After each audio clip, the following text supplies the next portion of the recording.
Hi everyone, Dom here from Panasonic Europe. In this quick video I'm just going to talk you through how you can disable demo mode on your Panasonic microwave. It's actually one of the most common issues and complaints we have from customers saying that the buttons on their control panel don't work, and more often than not this is because the microwave has accidentally been put in demo mode or with child lock on. We did a video about child lock and you can check out that on our YouTube channel as well.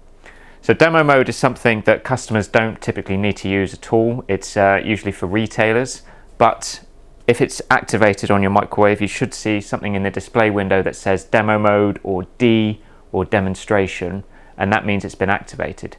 So to deactivate demo mode, basically what we need to do is press the micro power or power button once, and then the stop cancel button 4 times. So that's what we're going to do now.